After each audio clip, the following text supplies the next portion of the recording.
Hey there, I'm DJ, and I'm a senior recruiter with Amazon. I'm here today to really help you think about your resume, give you some tips, and give you some good advice on what might get your resume noticed here at Amazon, but also what might get your resume noticed anywhere else you might want to apply.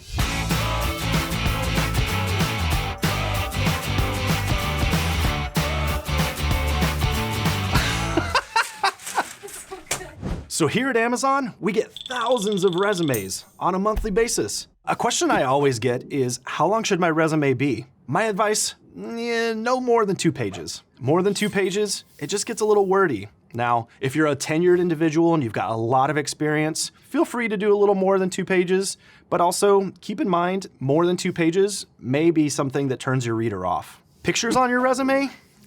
I don't think so. When it comes to resume layout, my recommendation, keep your resume simple. You may deal with an applicant tracking system. That's the place that your resume goes when you apply to a job. You may be dealing with a system that doesn't actually read all of these different formats that are being created. My best piece of advice, keep it as a Word doc or as a PDF, but don't add too many pictures, don't add too many colors. I really recommend bullets. I recommend about 11 or 12 point font.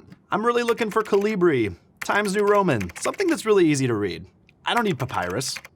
Your resume should really reflect all of those amazing things that you've been able to accomplish. Most people, they just put their day-to-day work. I really want to see what kind of processes have you created? How many efficiencies have you created in your role? What kind of money have you saved for yourself, your team, or your company? When it comes down to it, we're not really great self-marketers. That might be why writing your resume is really difficult. So move that aside for just a moment. Think about the things that you would really want to say to somebody, but do it in a way that's more of a humble brag. What I'd tell you is the best way to stand out is to really just be your authentic self. Put you into your resume.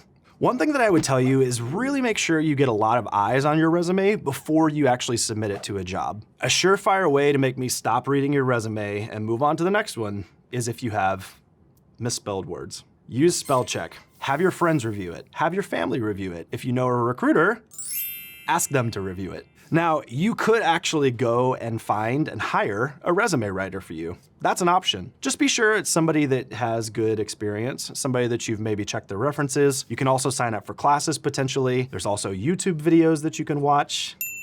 One other thing I tell you is to lose the skills section. You lose a lot of resume real estate by creating those columns of skills at the top, when what you could really do is just incorporate those skills into the body of each of your jobs. A summary, sometimes if it's done really well, it can be extremely impactful. What I'd recommend is keeping it short, sweet, and concise. That way, your reader can read it and actually see what they want to see, but then they're drawn into the rest of your experience so that they can learn more about you. Another thing, add lots of links. Your LinkedIn page, a link to the company that you worked for or you do work for. That's extremely helpful for those readers. They want to be able to access information extremely easily and quickly to make a determination on whether or not you might be a great candidate for the job.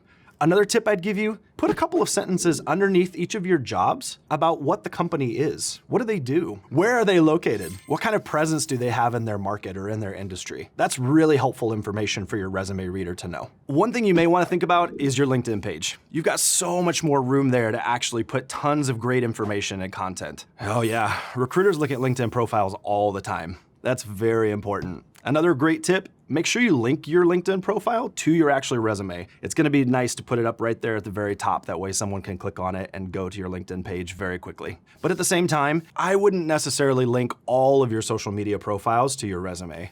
To me, it's not really necessarily something that's relevant, so I'd make sure that you just want to put the content and information there that is really important for the job that you're actually applying to.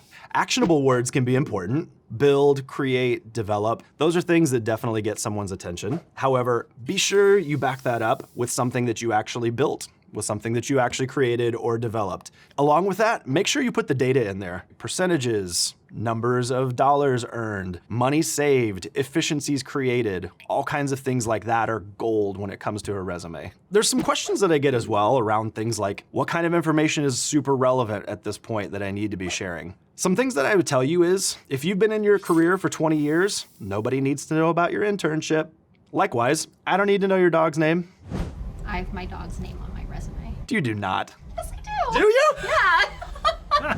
Always include date ranges on your positions. It really helps create a nice timeline of your experience so that your reader can understand more about what job you were in, when, and what that job was about. What if you took a year off? What if you have some gaps in your resume? Those are important questions as well. What I'd say is don't be afraid to actually highlight that too. You want to show exactly what you've been doing in that time off. If you took time off to be a mom, say that. If you took time off to go travel the world, say that too. Say something that you learned, talked about some of the experiences that you had and how those changed and shaped you as an individual and an applicant for this job.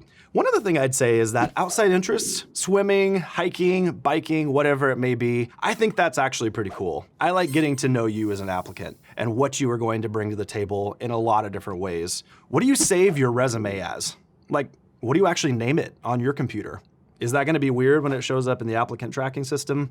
You definitely wanna think about that. Princess Mara is not gonna work out. I don't know where Mara came from. It literally, I don't know. My suggestion would be your name, resume, and the year. Now, cover letters. How many of you like them? Not me.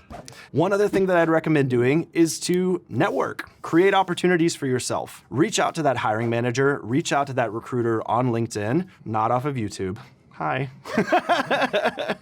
Now, there's appropriate ways to reach out to the hiring manager or a recruiter, and there's also some inappropriate ways to do it. Do your homework, do your research, make sure that individual is someone you really want to touch base with. You've got one shot at getting it right. As far as references go, I'd leave them off your resume. Provide them when they're asked for. You may just be getting started in your career. You just graduated from college. You don't have a ton of experience. What do you put on your resume? Because you don't have tons of work experience at this point, think about putting your educational experience at the very top of your resume. Don't be afraid to put your internships. Show all the things that you've done during the summers that you've been in school, information about the retail store you worked in, the coffee shop you had an opportunity to work in over the summer, or summer camp. It really goes to show that you're taking initiative while you're in school to get some experience and to actually get into the workforce. Your GPA on your resume?